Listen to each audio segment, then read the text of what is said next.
அனைவருக்கும் மீண்டும் எனது வணக்கம். இன்னொரு கட்டுரை புறநானூறு பற்றியது தான். இதில் நட்புக்கு இலக்கணம் வகுத்த சோழன் அப்படின்றது கட்டுரையோட தலைப்பு.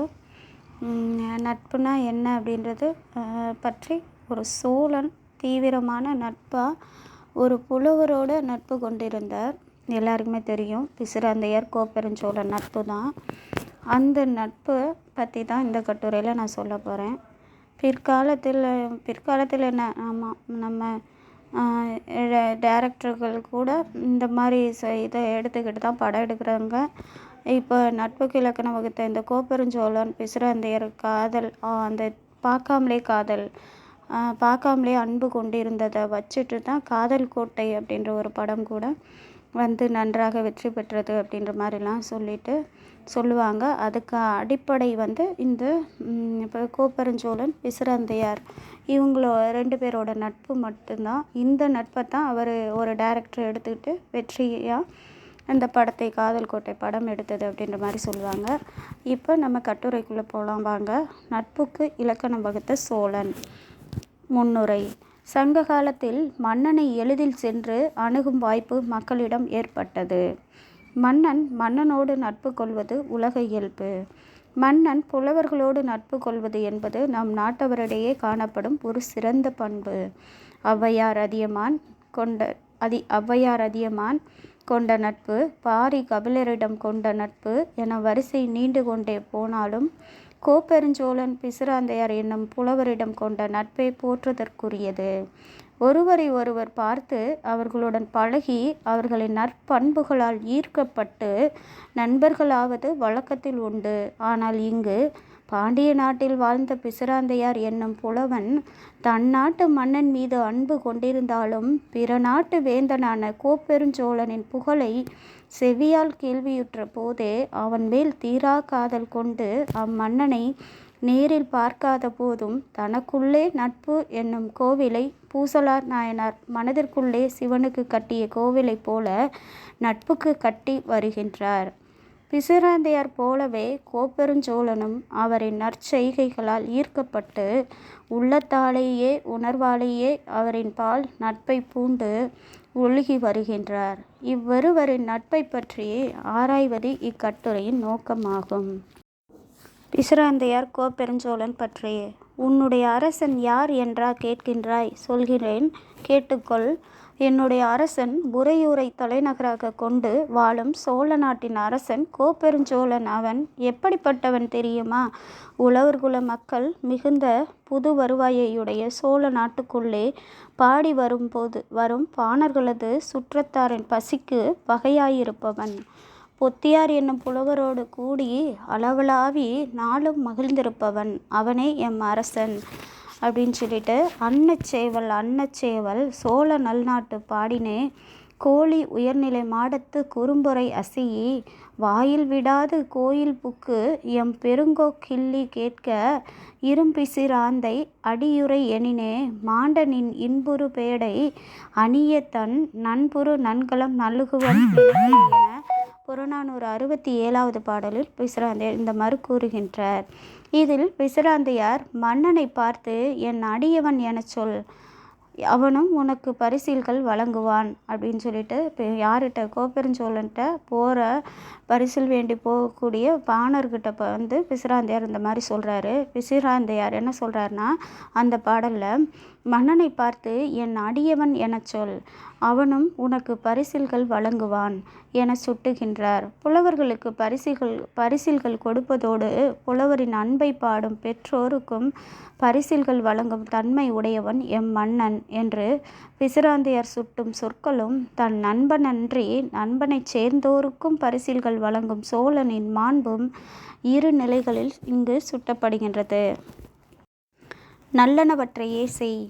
தான் பெற்ற பிள்ளைகளே தன்னோடு போரிட வந்ததை எண்ணி வருந்திய கோப்பெருஞ்சோழன் வடக்கிருந்து உயிர்விட துணிந்த போது நல்லுரையாக மன்னனுக்கு ஆறுதல் தரும்படி நல்வார்த்தைகளை பிசிராந்தையார் யானை வேட்டைக்கு போனவனுக்கு வேட்டையில் யானை கூட குருவி வேட்டைக்கு போனவனுக்கு வேட்டையில் ஏதும் கிடைக்காமல் வெறுங்கையோடும் திரும்பலாம். எனவே உயர்ந்த சிந்தனை உடையவர்களுக்கு அவரவர்களின் நற்பலன்களின் பயனாக நல்வாழ்வே கிட்டும். மீண்டும் பிறப்பெடுக்காத வீடு பேறு கிட்டும். மறுபிறவி என்ற ஒன்று இல்லையெனில் இப்பிறவியிலேயே இமயமலை போன்று உயர்ந்த இரவா புகழோடு கூடிய நிலையை அடையலாம். ஆதலால் துன்பம் வந்த போதிலும் நல்லது செய்தலே எப்பொழுதும் நல்லது என புறநானூற்று 214வது பாடலில் உலகியலை சான்றோர்கள் வழி எடுத்து கூறி விளக்குகின்றார். மேலும், நீ உன் மகன்கள் இன்று உனக்கு எதிராக திரும்பியதை எண்ணி வருந்தாதே, அமைதி கொள். உன் புதல்வர்களுக்கு அவர்களின் தவறுகள் ஓர் நாள் விளங்கும். விளங்கிய பின் உன்னிடம் வந்து தங்கள் தவறுகளுக்காக சிரம் தாழ்ந்து வருந்துவர் என்றெல்லாம் தன் முகம் பார்த்தறியாத நண்பன் கோப்பெருஞ்சோழனுக்கு பிசிராந்தையார் தன் மனத்துக்குள்ளேயே ஆறுதல் மொழிகளை கூறிக்கொள்கின்றார். மனசுக்குள்ளே பிசிராந்தையார் வருத்தப்படுறாருன்னு கோப்பெருஞ்சோழன் வருத்தப்படுறாருன்னு தெரிஞ்சு தன் மகன்கள் தன்னோடு போரிட்டு வந்ததால் எதிர்த்து நிற்கிறதால் வருத்தப்படுறான்னு தெரிஞ்சு மனசுக்குள்ளேயே வருந்தி மனசுக்குள்ளே இருக்கக்கூடிய தன் மன்னனாகிய அந்த சோழனுக்கு தன் நண்பனுக்கு மனசுக்குள்ளேயே ஆறுதல் சொல்லிக்கிறார். இப்போ நம்ம கடவுள்கிட்ட வேண்டும் போது என்ன வேண்டுவோம்? ஒரு துன்பம்னா மனசு விட்டு சில நேரம் வேண்டுவோம், சில நேரம் மனசுக்குள்ளேயும் வேண்டுவோம்ல. அந்த மாதிரி உண்மையாக நினச்சி நம்ம அந்த கடவுளை வேண்டுவோம்ல ஒரு பெரிய கஷ்டத்தில் இருக்கும்போது. அந்த மாதிரி இங்கே தன் நண்பன் பிடிச்ச நண்பன் அவனை மனசுக்குள்ளேயே நினச்சி மனசுக்குள்ளேயே பேசிக்கிறாரு. அப்போ தன் நண்பனுக்கு துன்பம் வந்துருச்சுன்னு மனசுக்குள்ளேயே அவர் ஆறுதல் சொல்கிறாரு. அப்போ இந்த ஆறுதல் இந்த இயற்கை இந்த பிரபஞ்சம் என்ன பண்ணும்? அந்த மன்னன் சொன்ன ஆறுதலை பிசிராந்தையார் சொன்ன ஆறுதல் மன்னன்ட்ட எப்படியாச்சும் போய் சேரும் என்ற ஒரு எண்ணத்திலேயே இங்கே என்ன பண்ணுறாரு? தன் மனசுக்குள்ளேயே அதைத்தான் சொல்கிறாங்க. தவறுகள் என்ன சொல்கிறாரு? உன்னிடம் தங்கள் தவறுக்காக ஒரு நாள் உன் பையங்க வருந்துவாங்க. அதனால நீ வருத்தம் கொள்ளாதே அப்படின்னு சொல்லிட்டு என்ன பண்ணுறாரு? முகம் பார்த்தறியாத நண்பன் கோப்பெருஞ்சோழனுக்கு பிசிராந்தையார் தன் மனத்துக்குள்ளேயே ஆறுதல் மொழிகளை கூறிக்கொள்கின்றார். அம்மொழிகளை மன்னன் உணர்வுகள் மூலம் அறிந்து கொள்வார் என எண்ணி தனக்குள்ளேயே கூறுகின்றார். உணர்வுகள் சில நேரம் சொல்லுவோம்ல, திடீர்னு வந்துட்ட, இப்போ தான் நினச்சேன் உன்னை திடீர்னு வந்துட்ட அப்படின்ற மாதிரி ஃப்ரெண்டுகளெல்லாம் நம்ம சொல்லுவோம்ல. இப்போ தான் நினச்சேன் திடீர்னு ஃபோன் பண்ணுறீங்க அப்படின்ற மாதிரிலாம் சொல்லுவோம்ல ஃப்ரெண்ட்ஸுகளுக்குள்ள. அந்த உணர்வுகளால் அவர் அறிஞ்சிக்குவார்னு அன்னைக்கே பிசிராந்தையார் கோப்பெருஞ்சோழனை பற்றி சொல்லி வச்சுருக்காரு. புறநானூறு 214வது பாடலில் பிசிராந்தையார் பற்றி கோப்பெருஞ்சோழன். சரி, அவர் மட்டும்தான் பிசிராந்தையார் தான் கோப்பெருஞ்சோழனை பற்றி சொன்னார்னா, இங்கே கோப்பெருஞ்சோழன் தன் நண்பனை பற்றி புலவரை பற்றி என்ன சொல்லியிருக்கான்னு பார்க்கலாம். கோப்பெருஞ்சோழனிடம் அவன் நாட்டு சான்றோர்கள் குறைவற்ற முறையில் ஆண்டாண்டு காலமாக பழகிய நண்பர்கள் எனினும் ஒரு சூழலில் அவர்களுக்குள் ஒருவராவது முறை தவறாமல் நடப்பது என்பது அரிதான ஒன்றே. அவ்வாறு இருக்கையில் நீவீரும் பிசிராந்தையாரும் கொண்ட உங்கள் நட்பு நேரில் பார்க்காமலேயே வந்த நட்பு. இதற்குள் எவ்வாறு பூசல் வராது இருக்கும்? புரிதல் தன்மை எவ்வாறு இருக்கும் என்று மன்னனிடம் யாரோ ஒருத்தர் வினவுறாங்க. அதற்கு சோழன், என் நண்பன் இகழத்தக்கவன் அல்லன், இனியன், இணைந்த நட்பினன், புகழை அளிக்கும் பொய்யை விரும்பாதவன். அவனது புகழை கண்டு மெய் சிலிர்த்து மற்ற சான்றோர் அவன் பெயரை யாதென வினவும் போது என் பெயர் தூய உள்ளம் அமைந்த சோழன் என தன் பெயரை துறந்து என் மீதுள்ள நட்பால் என் பெயரை கூறி எனக்கு பெருமை சேர்ப்பவன் என 216வது பாடலில் புறநானூறு 216வது பாடலில் அவன் யாரெனில் தென்னம் பொறுப்பன் நல்நாட்டு உள்ளும் பிசிரோன் என்ப என் உயிர் ஓப்புனனே செல்வக்காலை நிற்பினும் அல்லற்காலை நில்லன் மன்னே என புறநானூறு 215வது பாடலில் பிசிராந்தையர் பற்றி குறிப்பிடுகின்றார். அவன் என்னன்னா அப்படிப்பட்டவன் யார்? அவன் புகழ் வர்ற இடத்துல என் பேரை சொல்கிறதுக்கு, என் பேரை விட்டுட்டு அவனுக்கு புகழ் வரக்கூடிய இடத்துல அவன் பேரை விட்டுட்டு என் பேரை சொல்லக்கூடிய சிறப்பு பெற்றவன் அந்த பிசிராந்தையார். ஆதலால் எங்கள் இருவருக்குள் பூசல் வராது அப்படின்ற மாதிரி சொல்கிறாரு. அப்புறம் ஒரு பாடல் 215வது பாடலில் தென்னம் பொறுப்பன் நல்நாட்டு உள்ளும் பிசிரோன் என்ப என் உயிர் ஓப்புனனே செல்வக்காலை நிற்பினும் அல்லற்காலை நெல்லலன் மண்ணே. நான் செல்வத்தோடு இருக்கும்போது வராட்ட கூட என் நண்பன் எனக்கு கஷ்டம்னு வந்துட்டா நிற்பான் அப்படின்னு சொல்லிட்டு பிசிராந்தையர் பற்றி புறநானூறு 215வது பாடலில் யார் சொல்கிறாருன்னா இந்த கோப்பெருஞ்சோழன் சொல்கிறாரு. என பிசிராந்தையர் பற்றி 215வது பாடலில் குறிப்பிடுகின்றார். அவன் நான் செல்வத்தில் திளைத்த போது வரவில்லை எனினும் நான் துன்பத்தில் உழலும் இந்நிலையை கேள்வியுற்று என் துயரில் பங்கேற்க வராதிருக்க மாட்டான், உடனே வருவான். ஆதலால் அவனுக்கும் என் அருகே இடம் ஒதுக்குங்கள், அவனும் என்னோடு வடக்கிருப்பான் என கூறுகின்றார்.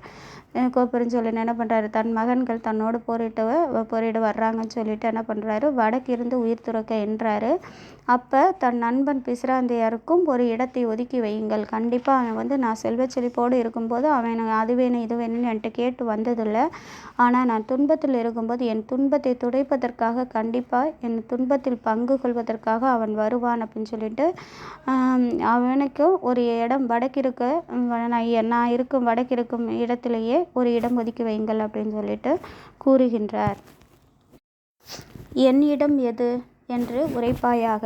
கோப்பெருஞ்சோழன் வடக்கிருக்க இருந்ததை எண்ணி புலவராகிய பொத்தியார் அங்கு சென்று அவன் மீது கொண்ட அன்பால் அரசன் அருகில் தானும் வடக்கிருக்க முயல அதனை கண்ட சோழன் பொத்தியாரின் மனைவி கருவுற்றிருப்பதை மனதில் கொண்டு அவன் புதல்வன் இவ்வுலகை பார்க்கும் நாளன்றே இவன் அவ்விடத்தில் இருப்பதே நன்று, தம்முடன் வருவது நன்றல்ல, ஏனெனில் தந்தை இல்லாமல் இவன் பிறந்து விட்டான் என்ற அவச்சொல் அக்குழந்தை பிறக்கும் போதே அதற்கு வந்துவிடக்கூடாது என்றெண்ணி புதல்வன் பிறந்த பிறகு நீ என்னோடு வரலாம், இப்போது செல் என ஒருவாறு சமாளித்து அனுப்புகின்றார்.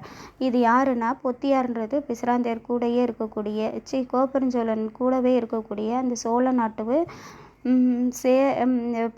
அந்த கோப்பெருஞ்சோழன் கூட இருக்கக்கூடிய சோழ நாட்டு புலவர் பொத்தியார். அவர் என்ன பண்ணுறாரு? பிசிராந்தையார் அடுத்த நாட்டு பாண்டிய நாட்டில் இருக்கக்கூடிய புலவர் மேலே இவ்வளோ அன்பு வச்சுருக்காரு, நம்ம மன்னன் பொறாமப்பட்டோ இல்லை மன்னன் மீது இவரும் தீராத அன்பு கொண்டோ மன்னன்ட்ட எனக்குன்னு இடம் எங்கே, பிசிராந்தையாருக்கு ஒதுக்க சொல்கிறீங்க, அப்போ எனக்குன்னு ஒரு இடம் வேணுமே, எங்கே எனக்கு இடம், உங்களுக்கு பக்கத்தில் நானும் உங்களோட வடக்கு இருக்கணும்னு சொல்லிட்டு கேட்குறாரு, சண்டை போடுறாரு. அப்போ தான் அவர் சொல்கிறாரு, உனக்கு மனைவி கரு உயிர்த்திருக்கின்றால், அந்த கரு உற்றிருக்கின்றால் அந்த கரு உயிர்த்தது பின் நீ வா அப்படின்னு சொல்லிட்டு பையன் பிறந்ததுக்கப்புறம் நீ வா அப்படின்னு சொல்லிட்டு அனுப்பி வைக்கிறாரு.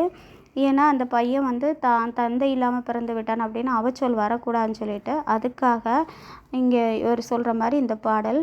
பிறகு நீ என்னோடு வரலாம், புதல்வன் பிறந்த பிறகு நீ என்னோடு வரலாம், இப்போது செல் என ஒருவாறு சமாளித்து அனுப்புகின்றார். அவனது இறப்பை தடுத்து அவன் இறக்க வேண்டாம், இவ்வுலகில் மனைவி புதல்வனோடு பலகாலம் வாழட்டும் என எண்ணி தடுத்து நிறுத்துகின்றார். அவனே இப்போதான் கல்யாணம் பண்ணி குழந்தை பிறக்க போது, அவன் நம்ம கூட வர வேணாம், அவன் மனைவியோடையும் குழந்தையோடையும் இருக்கட்டும்னு சொல்லிட்டு யார் தடுக்கிறா? நல்லெண்ணம் கொண்ட கோப்பெருஞ்சோழன் தடுக்கின்றார். அடுத்து இவ்வுலகில் மனைவி புதல்வனோடு பலகாலம் வாழட்டும் என எண்ணி தடுத்து நிறுத்துகின்றார். ஆனால் பொத்தியார் தன் மகவு ஈன்ற மனைவி புதல்வன் அவர்கள் மீது கொள்ளும் அன்பை விட மன்னன் மீது கொண்ட அன்பும் நட்புமே பெரிதென எண்ணி என்னிடம் யாது மற்ற இசைவெய்யோ என புறநானூறு 232வது பாடலில் என்று நடுகல்லாகிவிட்ட மன்னனிடம் அவனை இழந்த ஆற்றாமையால் கழலுகின்றார். என்ன பண்ணுறாராம்? நடுகள் இறந்துட்டார், வடக்கிருந்து உயிர் திறந்துட்டார். யார்? கோப்பெருஞ்சோழன். அவர்கிட்ட சண்டை போடுற மாதிரி நடுகள்கிட்ட பார்த்து ஆற்றாமையால் மனசு கஷ்டப்பட்டு அழுது கேட்குறாராம். மேலும் அவர் நான் உன் மீது கொண்ட நட்பை அறியாதவன் போல் நீ என் மீதுள்ள நட்பால் நான் மனைவி குழந்தையோடு வாழ வேண்டும் என்பதால் என்னிடம் அன்பில்லாதவன் போல் பேசி இவ்விடத்தை விட்டு அகலச் செய்தாயே எனவும் மன்னனை வினவுகின்றான். என்ன சொல்கிறாரா? நீ என்னைய வேணுக்குனே தானே அனுப்பி வச்ச அப்படின்ற கேட்குற மாதிரி. நான் வந்து உன் மேலே கொண்ட நட்பை விட என் மனைவி புதல்வன் மேல் கொண்ட அன்பு பெருசுன்னு சொல்லிட்டு நீ அனுப்பி வச்ச. ஆனால் அவங்கள விட உன் மேலே வச்ச அன்பு தான் பெருசு நான் அப்படின்ற மாதிரி மன்னன்ட்ட பேசி அகலை செய்தாயே, நீ அன்னைக்கு என்னை சொல்லிட்டல்ல அப்படின்னு சொல்லிட்டு சண்டை போடுற மாதிரி ஆற்றாமையால் வினவுகின்றார். யார்? பொத்தியார் என்ற புலவர். 232வது பாடலில். நடுகல்லாகும் போது நட்பு. கோப்பெருஞ்சோழன் தன் ஆட்சியில் எத்தகைய அறத்தை செய்து சிறப்பு பெற்றவன் என்பதை பொத்தியார் பாடுனர்க்கு ஈத்த பல்புகழ் அன்னே, ஆடுனர்க்கு ஈத்த பேரன்பினனே, அறவோர் புகழ்ந்த ஆய்கோல் அன்னே, திறவோர் புகழ்ந்த திண்ணன் பின்னனே, மகளிர் சாயல் மைந்தருக்கு மைந்து அப்படின்ற மாதிரி யார்? கோப்பெருஞ்சோழனை பற்றி என்ன பண்ணுறாரு? பொத்தியார் வந்து புகழ்கின்றார். 221வது பாடல் புறநானூற்றில்.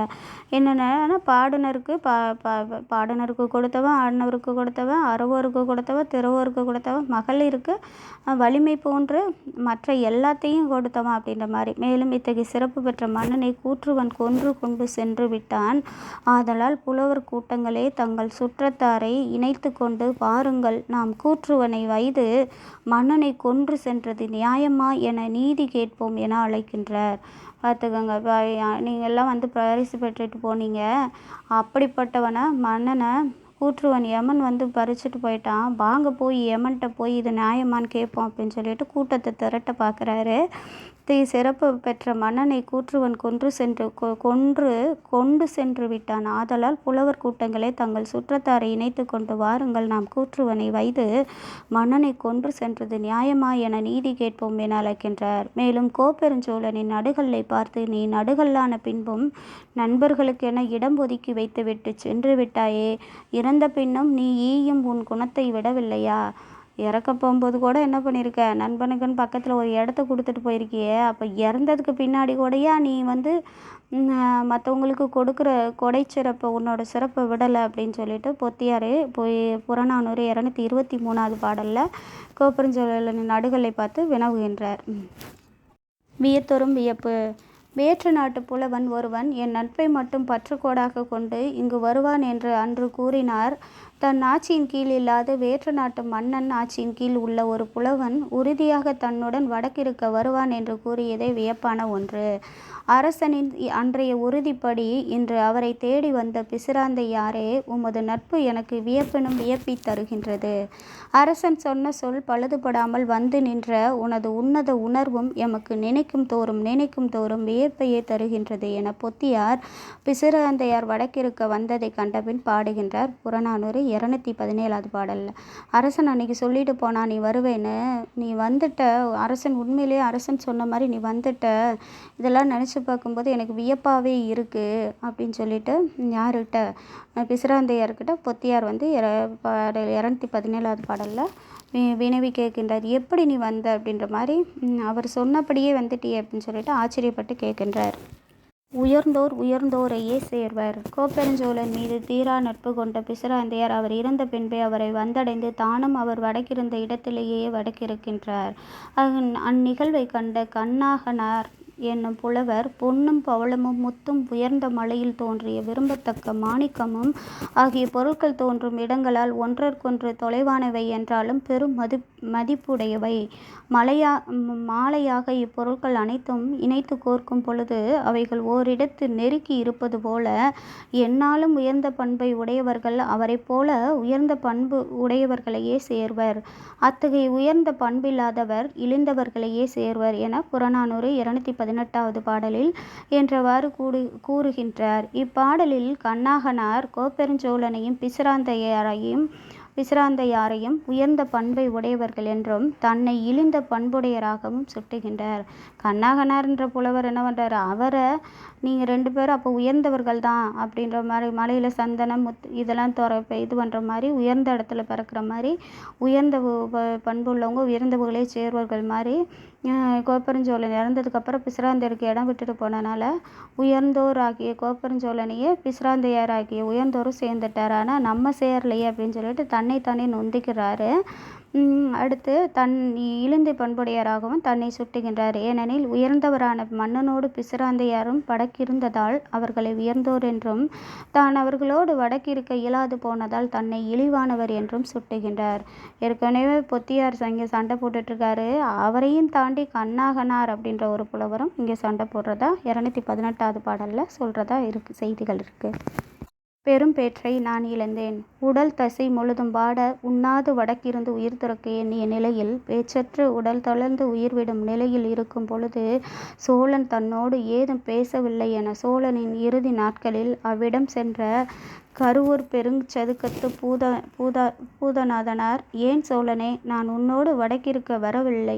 உன்னை வெற்றாக ஒரு காரணமும் இன்றி பார்த்து செல்லத்தான் வந்தேன் என எண்ணி என்னுடன் பேசாதிருக்கின்றாயோ? என் சூழல் காரணமாக நீ வடக்கிருக்கும் இவ்விடம் வந்து உன்னை அடைய அதிக காலம் ஆயிற்று என மன்னன் மீது கொண்ட நட்பால் சோழனிடம் வினவுவதைப் போல் தன் ஆதங்கத்தை வெளிப்படுத்துகின்றார்.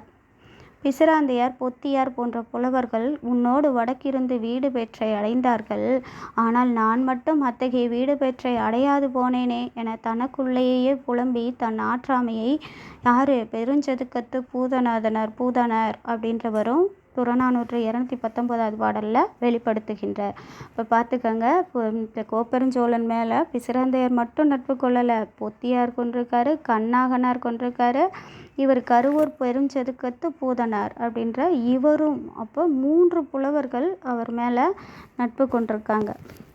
அஞ்சும் நட்பின் முன் அமுதமே. நம் சான்றோர் முற்காலத்தில் இருந்து பழகிய நண்பன் நஞ்சை கொடுத்தால் கூட அதனை நஞ்சென அறிந்த பின்னும் அதை வேண்டாம் என்று சொல்லாது அமுதமென எண்ணி உண்பர். அதை போன்று தான் பிசிராந்தையாரும் சோழன் வடக்கிருத்தல் என்ற நஞ்சை தனக்கு விட்டு சென்ற போதும் அதன் பயன் இறப்பென அறிந்தும் அதை நீக்காது நண்பனுக்காக உணர்வு ஒன்றி நஞ்சை அமுதமென எண்ணி உண்ணுதலாகிய வடக்கிருந்து தன் உயிரையும் விட துணிந்தார். பிசிராந்தையாரோடு சோழன் கொண்ட உணர்வு ஒன்றிய நட்புக்காக அவர் வடக்கிருந்து உயிர் துறந்தார். ஆனால் பொத்தியார் வருந்த தன்னோடு நாளும் அளவலாவும் மன்னன் இறந்தாரென அவர் தனக்கு கொடுக்காத வடக்கிருத்தல் என்னும் நஞ்சை அமுதமென எண்ணி தானே மன்னனிடம் மன்றாடி பெற்று வடக்கிருந்து உயிர்விட துணிந்தார். பிசிராந்தையார் உணர்வு வயப்பட்டும் பொத்தியார் நேரில் கண்டும் சோழனிடம் நட்பு கொண்டிருந்ததால் அவரோடு வடக்கிருந்து உயிர்விட துணிந்தனர். ஆனால் கண்ணாகனார், கருவூர் பெருஞ்சதுக்கத்து பூதநாதனார் என்னும் 2 புலவர்களும் கோப்பெருஞ்சோழன் மீது கொண்ட மதிப்புக்குரிய நட்பால் சோழனோடு வடக்கிருக்க முடியவில்லையே என ஆதங்கம் கொள்கின்றனர். உரை: புலவர்கள் மன்னனை பாடி பரிசில் பெறுவது இயல்பு. ஆனால் ஒரு மன்னன் தன் நாட்டு புலவர்களே அன்றி பிற நாட்டு புலவனான பிசிராந்தையாரின் அறிவின் நுட்பத்தை உணர்ந்து வியந்து அவரின் மேல் தீராத நட்பு கொண்டார். தான் கொண்ட நட்பு இறுதி வரை நம்பி தன் உணர்வு பூர்வமான நண்பன் தான் இறக்கும் தருவாயில் உறுதியாக வந்து விடுவான் என்று தாம் நட்பின் மேல் பூண்ட நம்பிக்கையில் சுட்டினார். அதன்படி அன்று சிறிது தாமதமாக மன்னன் இறந்த பின் பிசிராந்தையாரும் வந்தார். அதுவும் சூழல்தான் காரணம். அன்னைக்கு மாதிரி விரைவாக அந்த பெருஞ்சதுக்கத்து பூதநாதனார் சொல்கிற மாதிரி சூழல் காரணமாக விரைந்து வர முடியாத சூழல். அப்படி இருந்து இறந்ததுக்கு பின்னாடி வர்றாரு. அப்போ நண்பனை கடைசி வரை அவங்க 2 பேரும் பார்த்துக்கவே இல்லை. பிசிராந்தையாரும் கோப்பெருஞ்சோழனும் எவ்வளோ உயர்வு நட்பு! எண்ணி பார்க்கும்போதே அப்படியே புல்லரிக்குது அப்படின்ற மாதிரி இருக்குது. பிசிராந்தையார் சோழனுக்கு உணர்வு பூர்வமான நண்பன். எனவே அவரோடு வடக்கிருக்கலாம். ஆனால் பொத்தியார் தன் மனைவி புதல்வனை விட்டு மன்னன் மீது கொண்ட நட்பு ரீதியான அன்பால் அவனும் வடக்கிருக்கலாம். ஆனால் கண்ணாகனாரும் பெருஞ்சதுக்கத்து பூதனாரும் வடக்கிருக்க காரணம் என்ன? கோப்பெருஞ்சோழன் தான் மன்னன் என்பதனையும் மீறி புலவர்களோடு உணர்வு ரீதியாகவும் அன்பு ரீதியாகவும் கொண்ட நட்பே ஆகும். சோழனுக்கு அவன் இறுதி காலத்தில் அவரது மனைவி மக்கள் துணையிருந்து ஆறுதல் கூறுதல் ஒழிந்த நிலையில் புலவர்கள் அவர் அருகே இருந்தும் அவர் இறந்த பின் அவரை இழந்து இவ்வுலகில் வாழ முடியாது. எனவே அவர் கூடவே தாமும் இறத்தல் என்பதே சிறந்தது என நடுகல்லாகிய இயல்பை எண்ணும் போது இம்மண்ணுலகில் நட்புக்கு இலக்கணம் வகுத்தவன் கோப்பெருஞ்சோழனே அன்றி யாவரும் எக்காலத்தும் முக்காலத்தும் தோன்றுதல் அரிது என எண்ணத் தோன்றுகிறது என்பதை இக்கட்டுரையின் வாயிலாக நான் நன்கு உணர்ந்து தெளிந்து இக்கட்டுரையை எழுதினேன். இக்கட்டுரையை எழுதியது எனக்கு மிகப்பெரிய சந்தோஷத்தை கொடுத்தது. இக்கட்டுரை எழுத தொடங்கும் போது, புறநானூற்றை ஆராயும் போது, உங்கள் நட்பு ஒரே ஒரு சின்ன பாயிண்ட்டை வச்சுட்டு எழுத ஆரம்பித்தேன். கோப்பெருஞ்சோழனையும் பிசிராந்தையார் நட்பு மட்டும். அதுக்கு பின்னாடி இத்தகைய பாடல்கள் இருக்குது, இத்தகைய சிறப்புகள் இருக்குது. அதுக்கு பின்னாடி இன்னும் 3 புலவர்கள் பொத்தியார் சண்டை போட்டெல்லாம் எனக்கு பார்க்கும்போது ரொம்ப ஆச்சரியமாக இருந்துச்சு. அதுக்கப்புறம் கண்ணாகனார், அடுத்து பாருங்கள் பெருஞ்செதுக்கத்து பூதநாதனார். இவ்வளோ அன்பு வச்சுருப்பாங்களா ஒரு நாட்டின் மன்னன் மேல் அப்படின்னா, உண்மையிலே நம் நாட்டு புலவர்களாக இருக்கட்டும், நம் நாட்டு மன்னர்களாக இருக்கும், நம் நாட்டு மன்னர்களுக்கு ஈடு வேறு எங்கேயுமே இருக்க மாட்டாங்க. நம் நாட்டோட பண்பாடு அது. அதை நினச்சி நம்ம என்றைக்குமே பெருமை கொள்ளணும். மன்னர்கள் புலவர்களை மதித்த விதம், புலவர்களும் மன்னரிடம் கொண்ட நட்பு, இந்த பண்பாட்டை எத்தனை காலம் வந்தாலும், எவ்வளவு வெளிநாட்டவர்களாக இருந்தாலும் அடிச்சுக்க ஆளே நம்மளோட இந்த பண்பாட்டை யாராலையும் கற்றுக்கவும் முடியாது. தமிழ் பண்பாட்டை மற்றவங்க சிதைக்கவும் முடியாது. நன்றி, வணக்கம், வாழ்க வளமுடன். இத்தகைய நமது தமிழ் பண்பாடு, இத்தகைய தமிழ்நாட்டில் பிறந்ததற்காக நான் இது கட்டுரை எழுதிய தருணத்தில் மிகுந்த சந்தோஷமடைந்தேன். அதை உங்களுக்கும் பகிர்கிறேன். நன்றி, வணக்கம்.